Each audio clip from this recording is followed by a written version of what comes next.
Guys, good morning! Galing pa ako sa reception. Ayan, nag-breakfast pa ako doon. Tapos, syempre, nabusog o araw-araw, masarap po yung pagkain doon. Dahil dalawang simana kami dito. So, libre po yung breakfast tuwing umaga. Kaya gisingan mo ng maaga at ikaw ay mapasok doon, tatanungin kung ano po yung inyong room. Sabihin mo lang, matik po kayo po ay welcome doon sa reception. So, yan guys.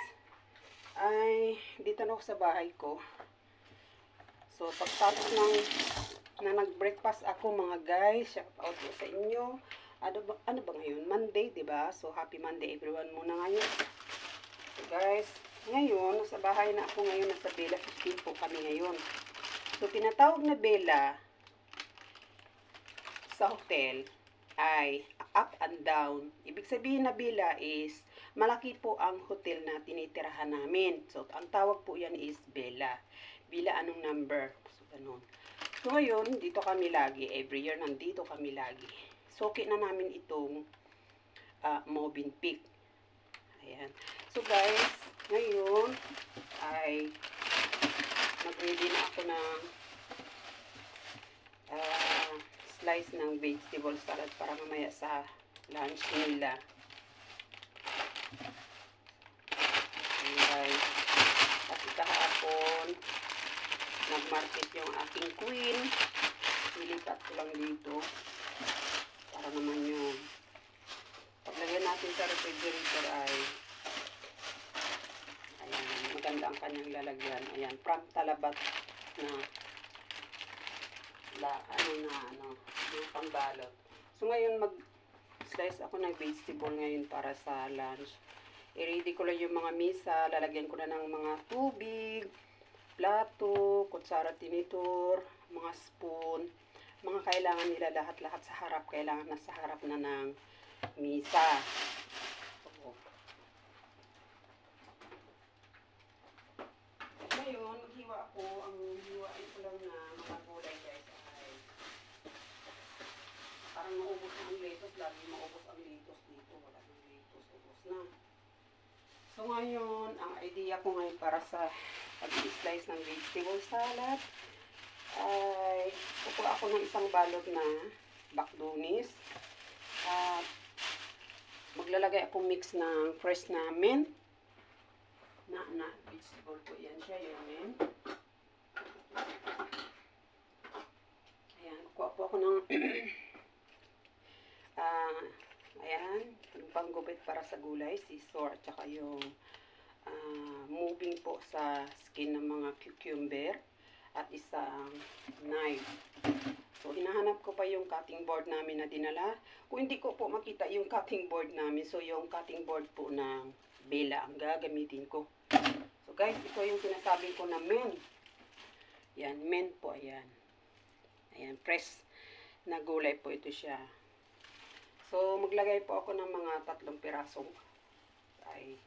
i-mix po siya sa vegetable salad. So, isa, yan, 2, 3.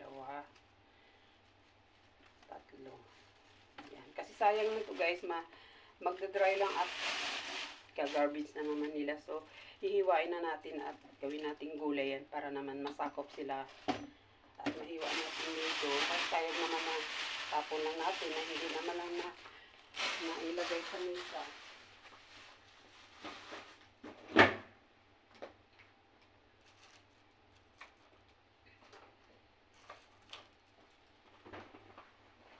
Ugasan na natin. I-ready ko yung mamaya pagkatapos nito guys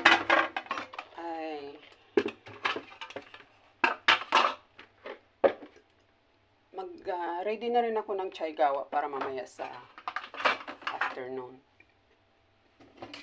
Sa hapon kasi, wala sila kasi dito, yung tiyahin kasi, ay may namatayan sa kanila. So, 3 araw po ay hindi po naka-present yung tiyahin dito sa sala sa mesa. So, ako muna ang gumagalaw-galaw dito at maglinis.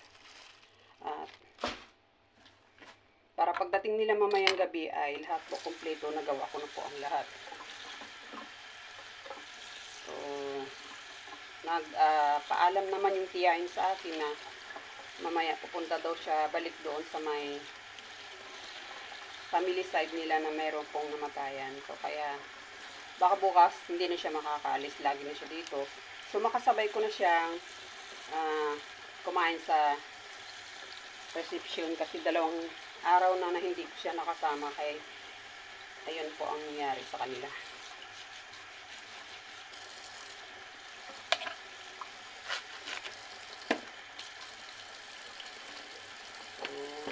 Piliin ko muna yung mga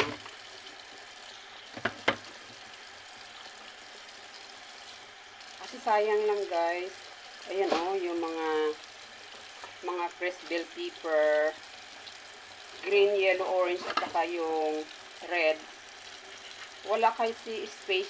Wala nang space yung refrigerator namin. Kaya nilalagay na lang sa labas. So, sayang lang, malata lang siya guys. So, ang ginawa ko ngayon, hihiwain ko na lang bago siya malata. Edi sayang lang naman.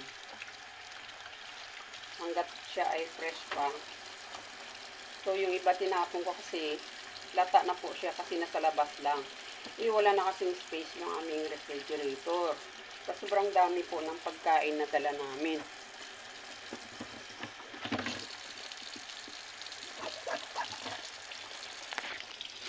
Ayan, dito tayo ngayon. So, yung aking vlog ngayon guys is yung salamin po dito is left and right. Makikita po yung mga galaw mo sa harap, sa gilid. Ayan, kung saan ka, nakikita mo yung mukha mo. So, parang first time ko itong bela na mayroong mga salamin po yung kusina.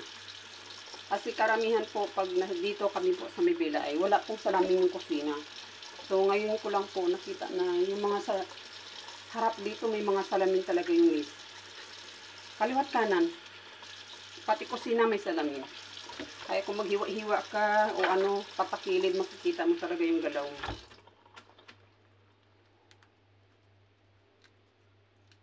So, ngayon mga tao ngayon tulog sa taas. Kasi ang bila namin is 3rd floor. First floor po ay, ito po ay kitchen. Second floor naman po ay, doon po yung room ko sa 2nd floor. Yung 3rd floor naman po is, doon po yung aking mga alaga at saka yung aking queen. So, yung sa 2nd floor naman ay, magtabi lang kami ng kwarto ng tiyahin.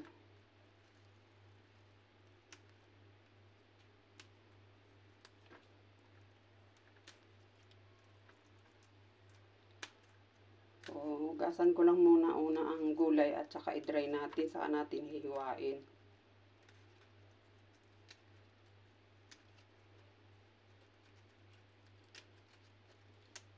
Kasi matapos ko to lahat yung trabaho ko. Mga alas 3 hanggang alas 5 ay pahinga ko na po yan. So, sa taas po ako magstay diyan sa sala at magbantay din sa may matanda.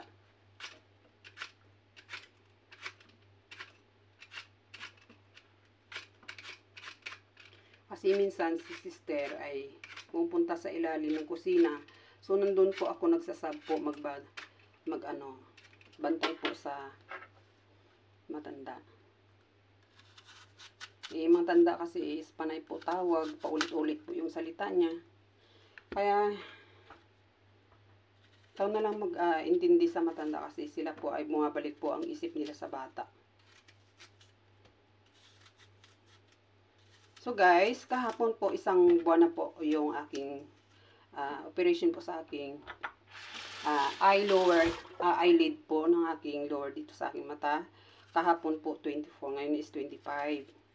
So kahapon po nag-1 buwan na po yung aking surgery. So naghihintay po ako ng 4 na buwan. Kailangan talagang 4 na buwan ay wag masyadong maghawak ng mga mabigat na trabaho. Yung galaw po ay dahan-dahan lang, sabi ng doktor. At bawal po ang stress. Kailangan lagi kang relax.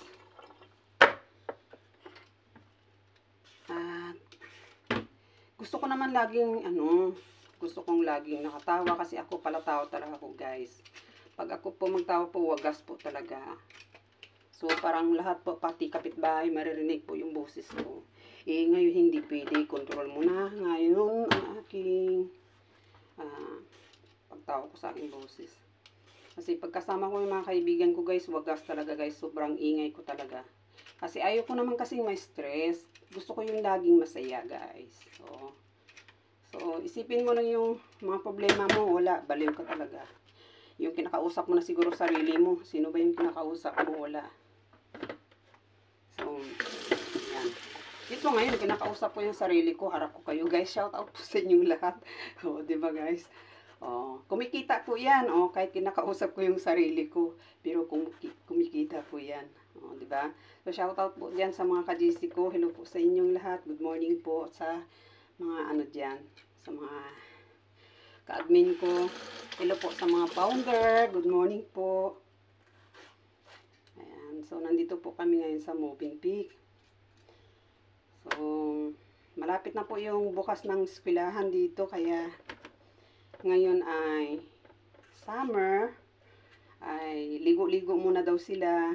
Enjoy muna sila. At isa pa, bakit dalawa kaming simana dito? Kasi, na-extend po yung vacation namin dito dahil po sa kaarawan ng aking panganay kong dalaga kong alaga.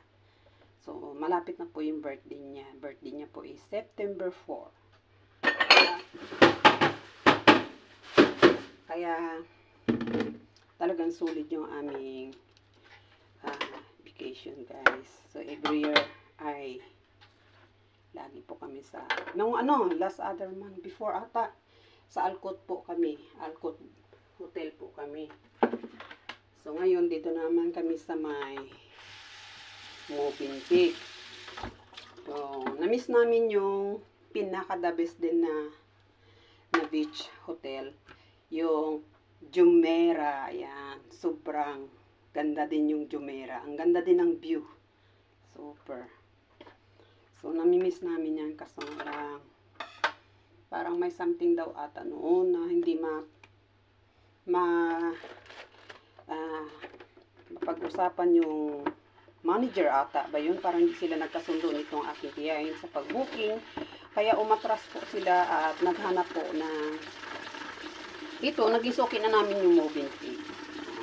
Maganda din ang Movenpick guys. Ang Movenpick guys, maraming swimming pool. Magkaiba po yung swimming pool para sa kids, para po sa adults. At maganda din yung restaurant nila, at saka yung sa tabing dagat. Ngayon may palaruan na doon. So ngayon ay maganda na rin din. So wala rin kaming masasabi sa Movenpick, kaya maganda din po guys. So hindi po magtagal yung aking video. Thank you so much sa inyong lahat. So ayan po yung sinasabi ko sa inyo na gusto nyo makita ang salamin. Ayan po, ito po ay salamin. Ito po ay salamin. At saka ito din po is salamin. Kaya left and right po ang mga salamin dito. At dito din sa sala, pinakamalaking salamin. Diba guys? So, see you next my video guys. Thank you so much. I love you all. Shout out pala sa family ko sa Pilipinas. Good morning po sa inyo at sa side by side po ng aking family. Hello po sa inyo lahat.